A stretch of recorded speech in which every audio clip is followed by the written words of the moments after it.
때의 그 초기의 일입니다. 그 컴퓨터가 이제 고장이 났다고 AS 신고가 들어와가지고 가서 보면은 뭐 문제가 그렇게 심각한 게 아니었다는 겁니다. 그게 바로 어, 전원 스위치를 키지 않았거나 그 전원 코드를 꽂지 않아 가지고 일어난 일이었다는 거죠. 그래서 그 센터에 제 첫 번째 매뉴얼이 뭐냐면 전원을 확인하십시오. 전원을 확인하십시오. 코드를 꼈는지 그리고 온 스위치도 했는지 전원을 확인하십시오. 그게 첫 번 매뉴얼의 첫 번째 항목이라는 거예요. 그냥 타자 칠 때는 타자 그냥 쳤잖아요. 거기 뭐 꽂을 필요도 없었잖아요.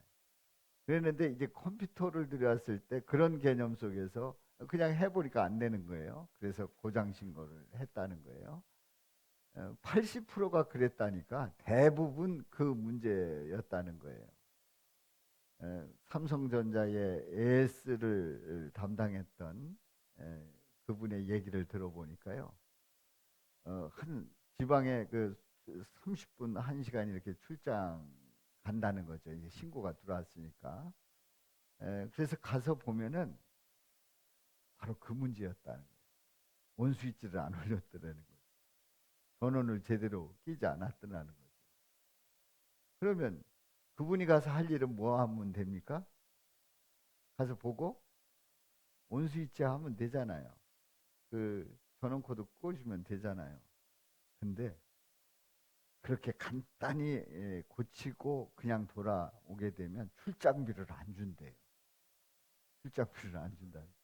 아니, 기가 막힌 거예요. 그거 그냥 키면 되는데 오라고 했잖아요. 근데 와서 켰어요. 요거 간단히 올린 그 AS맨에게 출장비가 너무 아까운 거예요. 안 준다는 거예요.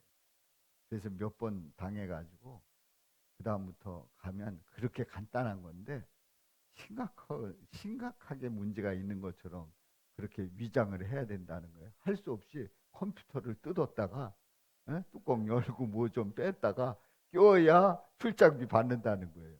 시간 좀 들이고.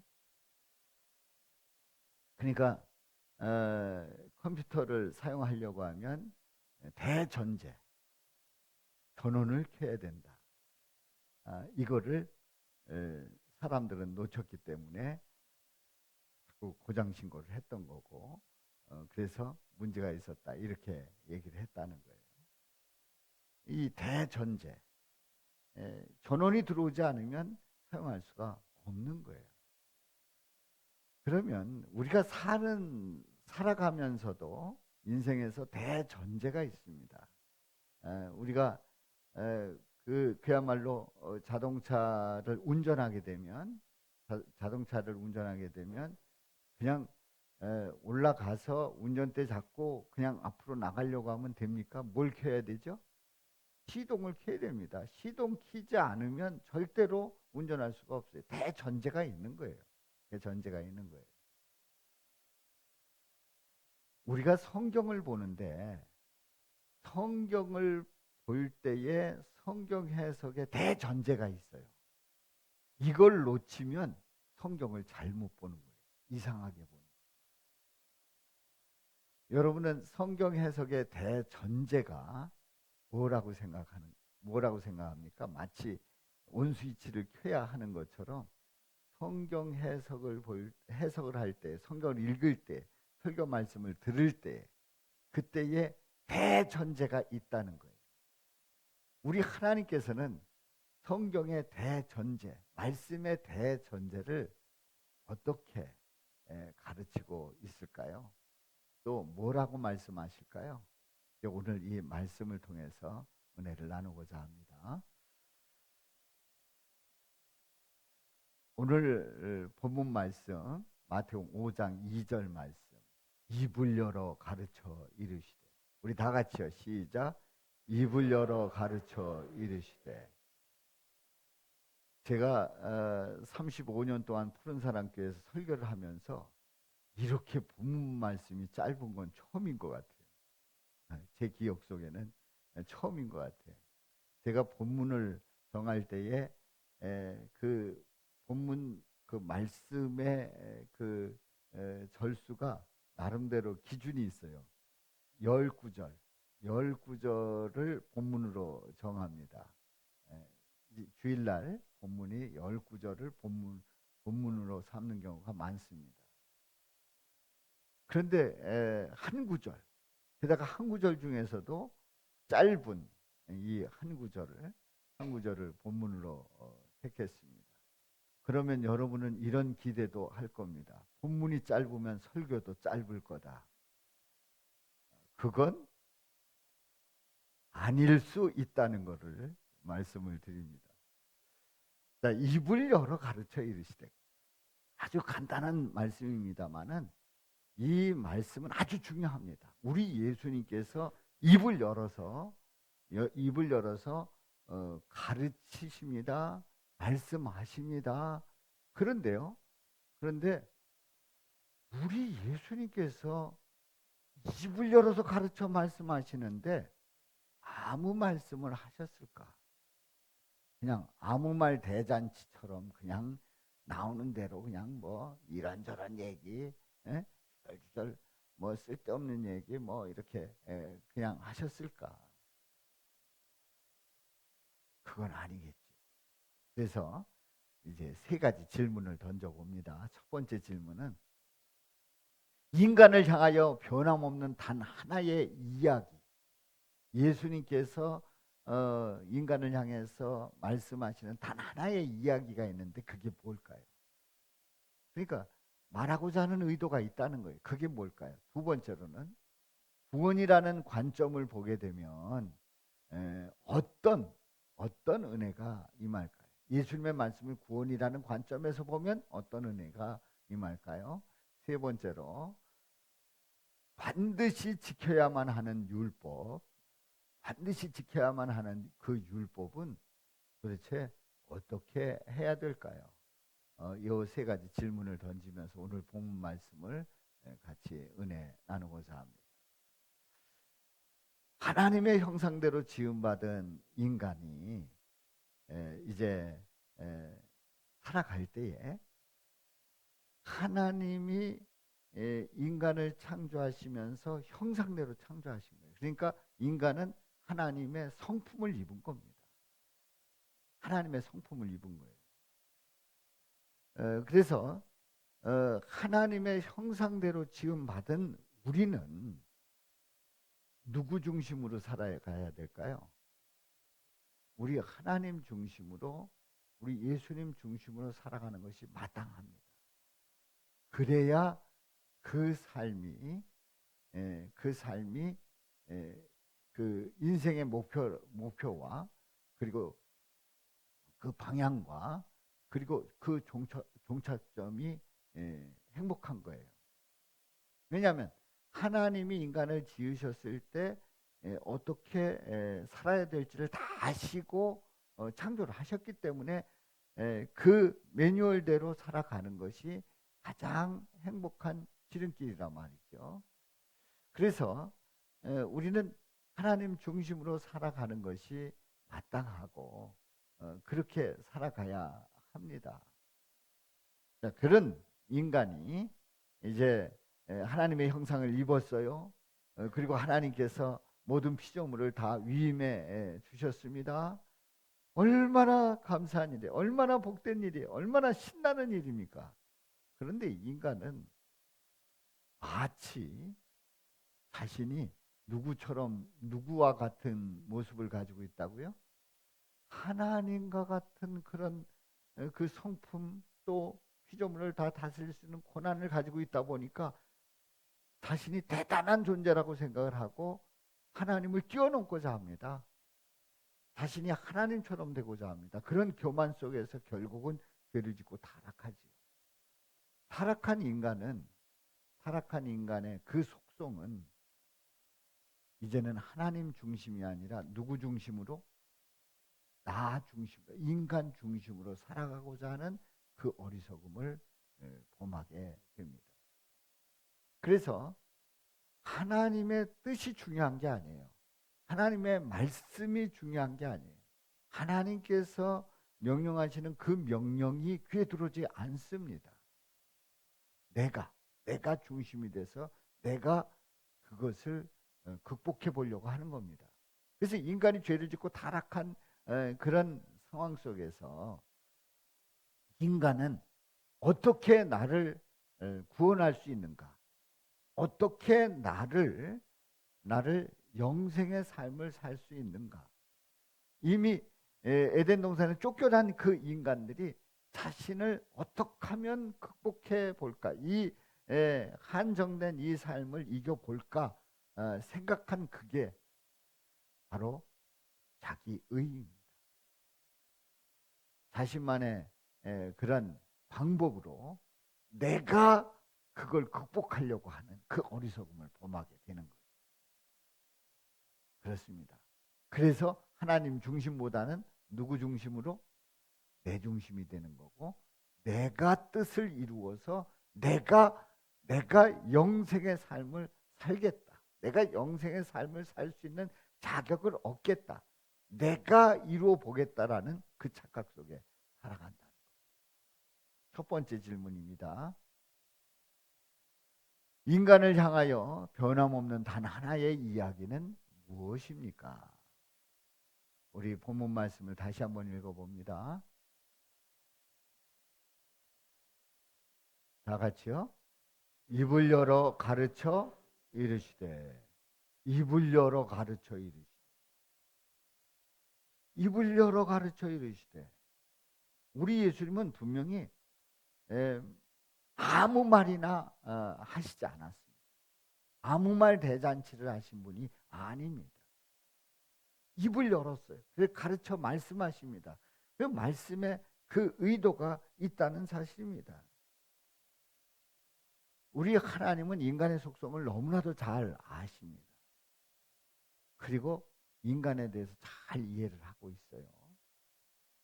그래서 하나님은 인간을 향해서 분명한 하나의 뜻이 있다는 거지요. 인간에게 교만이 들어왔고 그래서 죄를 짓고 타락했어요. 그래서 타락해서 영원히 죽을 수밖에 없는 이 인간. 이 인간에 대해서 하나님은 너무나도 잘 알고 계시고 그래서 이 인간을 향해서 하나님이 뜻하신 바가 있는 거예요. 그래서 우리 하나님께서는요, 이 인간을 얼마나 사랑하셨냐면 인간을 누구의 형상대로 지으셨다고요? 하나님의 형상대로. 하나님의 형상대로 지었다고 지음받은 인간은 하나님의 성품을 받았다는 얘기입니다. 그러니까 인간의 성품 속에 하나님의 속성이 있는 거예요. 하나님의 속성이 있는 거예요. 이 하나님의 속성을 이어받은 우리 인간은 바로 그 하나님께서 소통하고 그리고 이야기하기를 원하십니다. 여러분, 우리 하나님이 하나님의 성품을 나눈 피조물은요, 인간 말고 누가 있겠습니까? 뭐가 있겠습니까? 여러분이 그렇게 사랑하고 그렇게 아끼는 그렇게 좋아하는 반려동물들, 내 딸이라고 하고 내 아들이라고 하고 그리고 엄마라고 하고 아빠라고 하는 그 반려동물들, 그야말로 할 수 있다면 우리 새끼들보다 그 반려동물이 그야말로 호족에 올라오면 좋겠다. 나를 변함없이 사랑하고 내가 들어가기만 하면 꼬리치는 이 강아지. 우리 애들은 들어와도 인사도 안 하는데 이러면서 그렇게 좋아하는 그 반려동물이라고 할지라도 하나님은 하나님의 성품을 그것들과 나누지 않아. 하나님의 성품을 나눈 존재는 단 하나. 누구예요? 인간. 사람과 성품을 나누죠. 그래서 하나님은 사람과 끊임없이 대화를 나누고 교제하기를 원합니다. 자, 이렇게 하나님은 인간을 향한 그 뜻이 얼마나 큰가를 여러분들 이해하시겠죠? 그렇다면 하나님께서 교제를 나누시는데, 인간을 그렇게 사랑하시는데, 하나님의 성품을 나눈 그 존재인데 이들을 어떻게 대해야 될지를 너무나도 잘 아시는 거예요. 너무나도 잘 아시는 거예요. 아이들이 처음에 하는 말이 뭐예요? 말을 배워서 처음 하는 말이 뭐예요? 예, 그 어떤 발음 없이 그냥 울고 하는 그런 거는 어렸을 때 다 합니다만은, 나름대로 생각해서 부르는 첫 번째 단어가 엄마예요. 뭐 특별한 경우가 있어서 아빠라고 할 수도 있겠지만은, 엄마예요. 엄마라는 단어를 말하기까지 엄마라고 하는, 엄마가 먹여줄게, 엄마가 치워줄게, 엄마가 안아줄게, 이 엄마라는 단어를 2만 번 이상 들어야 엄마라는 말을 한다는 거예요. 2만 번 이상 들어야 엄마라는 말을 한다는 거예요. 자, 우리가 하나님께서 우리와 교제 나누기를 원하실 때에 끊임없이 말씀하고 있는 바가 있어요. 바로 그게 뭘까요? 우리 하나님께서는 끊임없이 사역을 통해서, 또 말씀을 통해서, 또 나타나는 일들을 통해서 끊임없이 말씀하고 있는 바가 바로 뭐 하신다는 거예요? 구원하신다는 거예요. 우리를 어떻게 하시겠다고요? 구원하시겠다는 거예요. 구원하시겠다는 걸 끊임없이 말씀을 하신 거예요. 그러니까 하나님께서 인간들이 타락하고 에덴 동산에서 쫓겨난 이후로부터 하나님은 끊임없이 성경 전체를 통해서 말씀하고 있는 그 말씀이 구원이에요. 우리를 구원하신다는 거예요. 그렇습니다. 성경과 예수님의 사역과 예수님의 그 선포의 그 내용의 핵심은 뭐라고요? 구원이라는 거예요. 그래서 인간을 향한 하나님의 일관된 뜻이 뭐냐? 인간을 구원하겠다는 거예요. 첫 번째로 성경의 핵심은 타락한 인간의 구원입니다. 성경의 핵심이 뭐라고요? 구원이에요. 예, 타락한 인간을 구원하겠다는 거예요. 그래서 성경 전체를 보게 되면 뭐 창세기서부터 요한계시록까지 계속 인간을 구원해 주겠다는 거예요. 두 번째로요, 예수님의 사역의 핵심이 뭐냐 말이에요. 우리 예수님께서 세례를 받으시고 또 금식하시고, 그리고 이제 병자들 고치시고 하는 그 일들, 그러면서 천국 복음을 전하시고, 그리고 우리 예수님은 십자가에서 죽으셨어요. 그리고 예수님은 부활하셨습니다. 이런 예수님의 일련의 그 사역은, 그 핵심은 뭐라고요? 구원하신다는 거예요. 예수님이 하신 일을 보면서 예수님은 우리를 구원하신다는 거구나. 그렇게 보면 정확하게 보는 거예요. 세 번째로, 예수님의 그 선포의 핵심. 예수님께서 어느 때는 양에 대해서, 또 목자에 대해서, 포도나무에 대해서 말씀을 하십니다. 또 어느 때는 수고하고 무거운 짐진 자들아 다 내게로 오라 그러면서 불러 모으시고 말씀을 하십니다. 우리 예수님께서 선포하시는 그 핵심은 뭐냐? 구원이라는 사실. 뭐라고요? 구원하신다는 거예요. 구원하신다는 거예요. 그래서 예수님의 일관된 핵심이 뭐냐? 구원이라는 거예요. 구원하시겠다는 거예요. 그렇기 때문에 세상을 볼 때에, 성경을 볼 때에 어떤 렌즈로 봐야 돼요? 구원의 렌즈로 봐야 돼요. 만일에 세상을 볼 때에, 성경을 볼 때에, 예수님을 볼 때에 윤리의 렌즈로 본다라고 하면, 그러면 이거는 우리 예수님의 뜻에 부합하는 거예요? 틀린 거예요? 틀린 거예요. 잘못된 거예요. 잘못 보는 거예요. 성경을 딱 볼 때 우리 예수님이 우리를 구원하신다, 구원의 관점에서 딱 보게 되면 정확하게 볼 수 있다는 거예요. 사랑하는 성도 여러분, 세상을 볼 때에 구원의 관점으로 봐야 된다는 거예요. 세상을 하나님이 구원하신다 하는 그 관점으로 봐야 되고요. 그리고 우리 주님께서 우리에게 주신 최고의 선물이 뭐냐? 예수님이 일관되게 말씀하시는 뭐라고요? 구원이라는 거예요. 구원이야말로 우리에게 주신 최고의 선물인 줄로 믿습니다.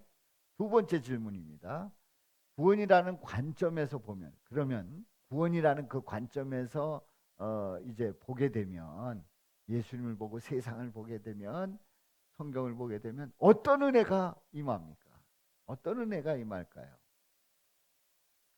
자, 이렇게 예수님의 사역과 선포, 성경을 구원의 관점으로 보면 큰 은혜가 임할 줄로 믿습니다. 그 은혜가 어떤 은혜일까요? 아주 새롭게 볼 수 있는데요.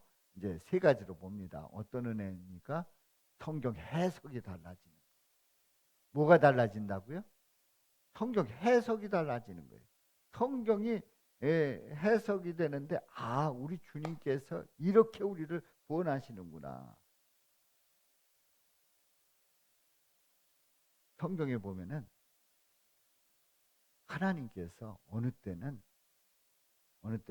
전쟁을 통해서 사람을 멸하시고, 어느 때는 불을 내려서 멸하시고, 어느 때는 지진이 나서 그 땅이 꺼지는 바람에 사람들이 죽음으로써 그 심판하시는 그 모습들을 보면서 생각을 해보세요. 윤리의 관점으로 보면 어떻게 된다고요?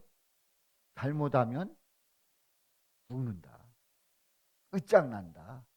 이 성경을 그 윤리의 관점에서 그냥 보게 되면, 이 성경을 보면 난 못 살겠다, 이 성경 보고는 이 도대체 불안해서 못 살겠다, 그냥 안 보고 안 믿고 말지, 이렇게 잘못 보는 거예요. 그런데 구원의 관점에서 보면은 그런 그 무서운 일들을 보면서 우리 하나님께서는 끊임없이 우리를 뭐 하신다고요? 부르시고 있다는 거예요. 우리를 부르시고 있고, 우리를 바로잡아 주시고, 그리고 사탄 마귀를 이기게 하시고, 또 그 가운데서 주님과 동행하는 삶이 얼마나 능력 있고 힘 있는 삶인지를 말씀해 주신다는 것을, 그런 말씀을 통해서도 보게 되는 거예요. 성경 해석이 달라질 줄로 믿습니다. 그 성경을 구원의 관점으로 보게 될 때에, 그 예수님이 구원하신다는 그 구원의 그 사랑으로 볼 때에, 그 성경이 그렇게 달콤하고 힘있고, 또 내게 힘주고, 나로 하여금 그야말로 야, 예수 믿는 거 잘했다, 이렇게 고백하게 될 줄로 믿습니다. 두 번째로, 예수님의 사역을 어떻게 하게 돼요? 이해하게 돼요. 아, 예수님께서 병자들을 왜 고쳐주셨는지, 예수님께서 왜 그 5천 명이나 되는 그 사람들에게 먹이셨는지, 아, 우리 예수님이 생명이라고 하는 것을 알려주시기 위해서, 그래서 생명의 떡을 먹어야 된다는 걸, 그래서 그렇게 먹이셨구나, 이런 것들을 보게 되는 거예요. 그리고 예수님께서 십자가에서 죽으셨대. 왜 죽으셨어요? 우리를 구원하시기 위해서. 우리 예수님께서 왜 부활을 하셨어요? 그 사망 권세를 깨뜨리시고, 그리고 믿는 자들에게 영생의 삶을 살기 위해서 우리 예수님은 부활하신 줄로 믿습니다. 그러니까 예수님의 사역이, 아, 그렇구나, 우리를 구원하시기 위해서 그 일들을 하셨구나 하는 걸 알게 된단 말이에요. 세 번째로, 예수님의 선포가 이해되는 거예요. 그래서 예수님께서 하신 그 말씀들이, 아, 그렇구나, 양과 목자의 관계 속에서 내가 목자 되신 예수님을 따라갈 때에 내 인생의 푸른 초장에 쉴만한 물가로 인도하시는 그 사랑을 고백할 수 있겠구나 고백하게 된단 말이에요. 그리고 어떤 시련과 연단이 온다고 할지라도 예수님은 이기게 하시고 그곳에서 주님의 사랑을 더 깊이 느끼게 하시는구나. 예수님의 선포가 이해될 줄로 믿습니다. 그렇습니다. 우리는 바로 이렇게 구원이라는 관점에서 보면은 우리에게 주시는 은혜가 놀랍습니다. 넘칩니다. 스스로 구원하고자 했던, 그래서 내가 노력해서 내가 율법과 계명을 다 지켜가지고 윤리와 도덕에서 최고 수준의 그런 레벨에서 살아가야 나는 구원받을 수 있다고 생각했던 그 죄책감 속에서 살아가게 했던 그 삶을 자유케 하고 우리 주님이 나를 구원해 주신다고 하는 그 놀라운 고백을 하게 되면서 나를 내려놓고 주님을 바라보고 또 전적으로 예수 그리스도의 은혜만 사모하면서 구원의 역사를 기대하게 될 줄로 믿습니다. 이런 은혜가 넘치시기를 주님의 이름으로 축원합니다. 그러면 세 번째로요, 반드시 지켜야만 하는 율법을 어떻게 해야 될까요? 자, 여러분들 우리가 차가 많잖아요. 우리나라에 차가 많아요. 우리나라가 차가 몇 대가 있대요? 제가 일부 예배 끝나고 그거 조사한다고 그러다가 그 놓치고 왔는데 우리나라가 차가 몇 대가 된대요. 아무튼 그렇게 된답니다.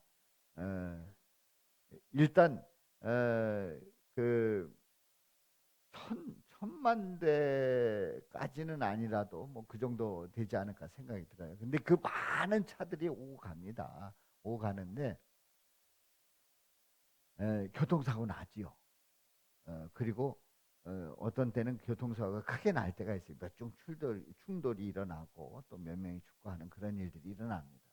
그런데 1000만 대 정도 되는 그 많은 차들이 그렇게 하루 종일 오고 가는데 생각보다 교통사고가 많은 거예요, 적은 거예요? 적은 거예요. 생각보다. 그렇게 많은 대수의 차를 비교한다고 하면 생각보다는 적은 거예요. 자, 그러면 왜 그럴까요? 왜 그 많은 차가 다니면서 교통사고 나지 않고 여러분들 다 차를 타고 오시고 했는데 다 잘 오셨잖아요. 근데 그렇게 되는 그 이유가 뭘까요? 뭐가 있기 때문에 그래요? 그렇죠. 법규예요. 교통 법규가 있기 때문에 우리는 안전운행을 하는 거예요. 우리는 우측 주행을 하게 되잖아요. 그리고 뭐 신호등에서 쓰고 그리고 뭐 몇 킬로 이하 뭐 이런 걸 지키기 때문에 우리는 그 사고 나지 않고 잘 다니고 있는 겁니다. 부산에 가서 택시를 탔는데 그 어르신이었어요. 70세가 넘으신 분이었는데 그분이 제가 이제 아유 많이 힘드시죠? 그랬더니 개인 택시였어요. 근데 그분이 이런 말씀을 하셔요. 아니래요. 본인은 즐겁대요. 그러시면 몇 년이나 하셨어요? 그랬더니 뭐 30년 정도 이렇게 하셨나 하는데 아유 많이 힘드셨죠? 그랬더니 아니 힘든 거 없대요. 어, 이게 이 택시 기사의 일이 너무 행복하고 친구들하고 비교하면 최고의 직업이라는 거예요. 그래서 왜 그러냐 그랬더니 친구들은 뭐 50대 후반에 60대 초반에 다 은퇴해가지고 할 일 없어가지고 빈둥빈둥 놀고 있대요. 근데 본인은 하고 있다는 거죠. 또 한 가지는 뭐 그렇게 막 그 부산이 그 복잡하고 한 그런 거리에서 하시기 힘드시지 않느냐 그랬더니 아니라는 거예요. 그냥 그 비결을 얘기하는데요. 과속하지 않고 법규 잘 지키고 그리고 양보하면 사고 날 일이 없대요. 그래서 그렇게 오랫동안 운전했는데 사고 한 번 안 났대요. 그 말씀을 하시는 거예요. 아주 중요한 말씀을 하시더라고. 법규를 잘 지키고 물론 법규 잘 지켜도 어느 때는 뭐 상대방이 잘못해서 당하는 그런 일도 있습니다만은 일반적으로 법규 잘 지키고 양보 잘하면 사고 날 일이 없다는 거예요. 그리고 과속하지 않고 여유 있게 하면 행복하게 할 수 있다는 거예요. 자, 우리는 교통법규를 잘 지키면 사고 나지 않고 잘 지낼 수, 그 운행을 할 수 있고 차를 잘 탈 수 있습니다. 자, 그렇다고 하면 우리 인간이 살아가는 데 있어서 우리 하나님께서 뭘 주셨어요? 하나님이 인간에게 율법을 주신 거예요. 율법을 주셨어요. 자, 이 율법을 주셨는데 하나님께서 주신 이 율법은 잘 지켜야 돼요? 안 지켜도 돼요? 지켜야 돼. 지켜야 인간이 행복하게 사는 거예요. 거기에 보면은 율법에 보면 율법과 계명에 보면은 613개조의 그 조항들을 보면은 우리가 어떻게 살아가야 될지를 아주 자세하게 말씀하고 있어요. 성경 그대로 살면 우리는요 싸울 일도 없고 뭐 사기칠 일도 없고 도둑 맞을 일도 없고 누구에게 상해를 입힐 일도 없고 그 율법대로 살면 되는 거예요.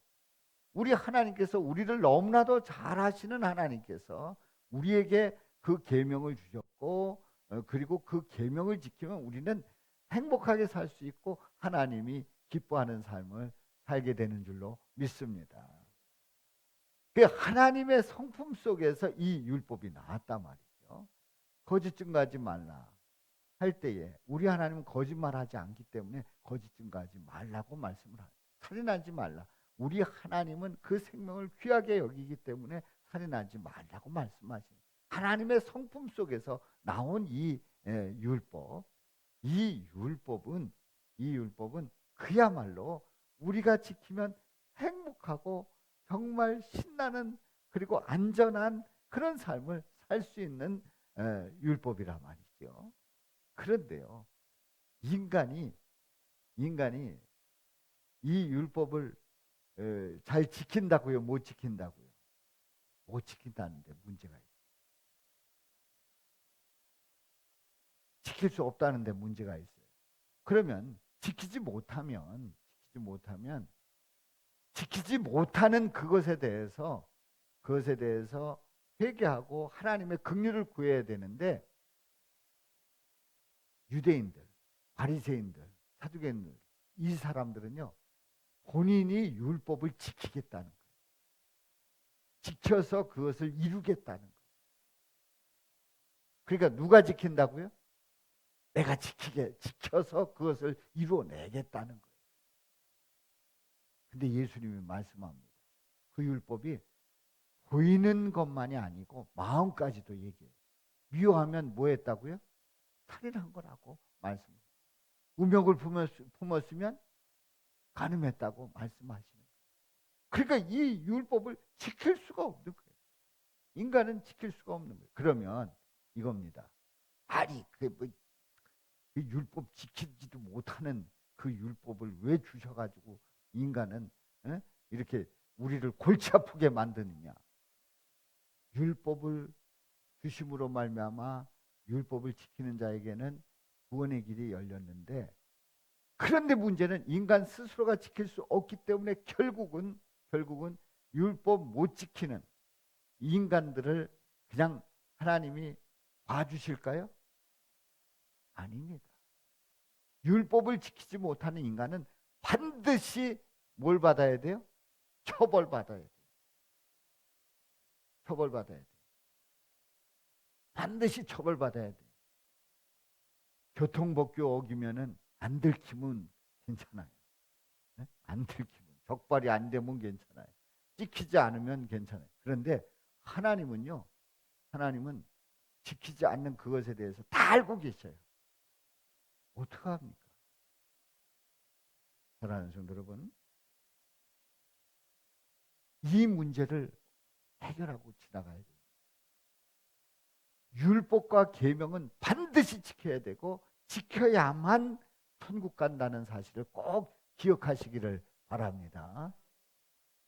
그래서 율법을 지키지 못하는 인간들을 향해서 우리 하나님은 누굴 보내주셨어요? 예수님을 보내주신 거예요. 우리 예수님은 율법을 다 지키신 완전한 분으로서 제물이 되어주셔서 십자가에서 죽으셨어요. 율법 지키지 못한 인간의 죄를 다 감당하기 위해서 십자가에서 죽으셨어요.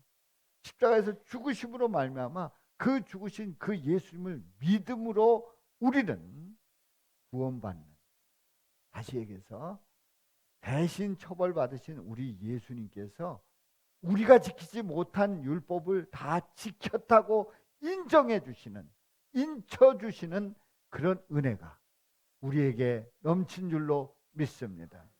우리를 이렇게 구속해 주신 줄로 믿습니다. 구원해 주셨습니다.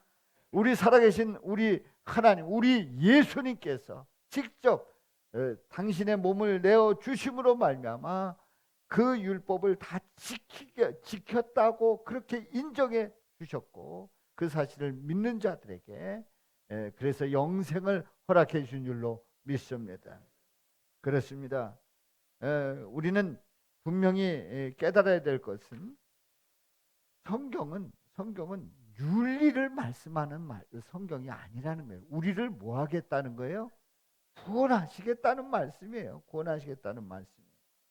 근데 우리가 이렇게 죄로 말미암아 죽을 수밖에 없는 우리를 예수님이 대신 죽으심으로 말미암아 율법을 다 지켰다고 인정해 주시고 그 죄를 사해 주시고 믿기만 하면 구원받는 그런 놀라운 역사가 임한 거죠. 아담으로 말미암아 우리는 죽을 수밖에 없는 그런 존재가 되었어요. 죄가 우리 인간에게 전가돼서 아담으로 말미암아 인간은 다 죽을 수밖에 없었어요. 그런데 우리를 위해서 죽으신 예수님으로 말미암아 그 의가 우리에게 전가된 거예요. 그래서 우리는 의롭다 인정을 받고 하나님의 자녀가 되고 그리고 영생 얻는 그 복을 누리게 된 줄로 믿습니다. 그렇습니다. 우리 예수님께서 말씀하십니다. 뭐라고 말씀하시냐면 다 같이요. 3장 3절 진실로 내게 이르노니 사람이 거듭나지 아니하면 하나님의 나라를 볼 수 없느니라. 예, 거듭나지 아니하면 하나님 나라를 볼 수 없다고 말씀하십니다. 누구로 말미암아 다시 태어나는 거예요? 예수님으로 말미암아 다시 태어나는 거예요. 예수님으로 말미암아 거듭나는 거예요.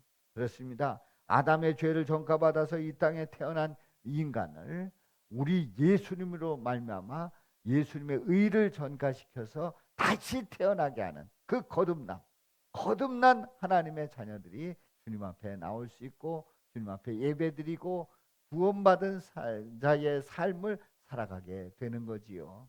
그래서 말씀합니다.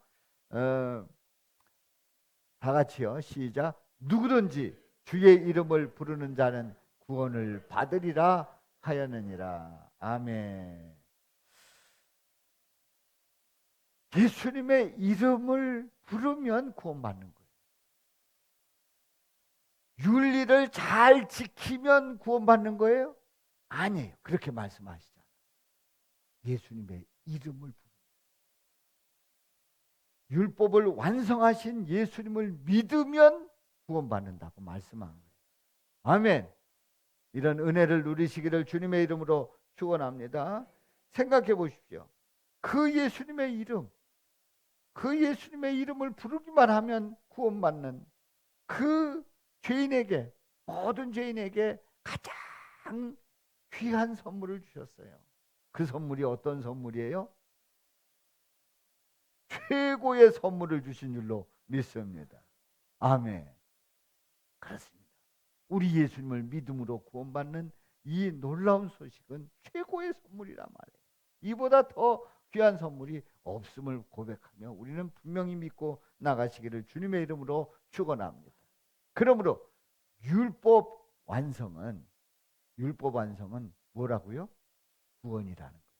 우리 예수님께서 율법을 다 지키시고 완성하셨으므로 우리 예수님을 믿는 자는 구원을 받게 된 줄로 믿습니다. 만일에 우리 예수님께서 율법을 폐하러 오셨다. 율법을 다 폐하시고 그리고 율법을 완성하지 않아도 된다. 그러면 인간은 구원받을 수 없어요. 하나님이 내려주신 그 율법 다 지켜야 돼요. 근데 우리 예수님이 율법을 완성해 주셨기 때문에 그 율법을 완성해 주신 그 예수님을 믿음으로 구원받는 놀라운 은혜를 허락해 주신 거지요. 그렇습니다.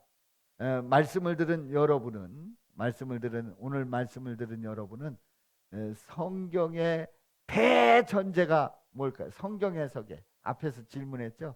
처음에 도입 부분에서 질문했죠. 성경 해석의 대전제가 뭘까요? 그렇게 질문을 했는데 그게 뭘까요? 그렇습니다.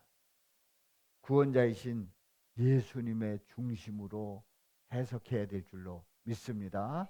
구원이라는 그 렌즈로 보면서 예수님 중심으로 해석할 때 그때의 성경은 제대로 보게 되고 성경을 제대로 깨닫게 되는 거죠. 이걸 잘못 보면요, 예수 믿어도 소용없어. 예수 믿어도 뭐 집이 잘 되기를 하나, 사업이 되기를 하나, 건강하기를 하나, 예수 믿었는데 애들은 더 속색이고 이런 식의 생각들을 왜 하게 됩니까?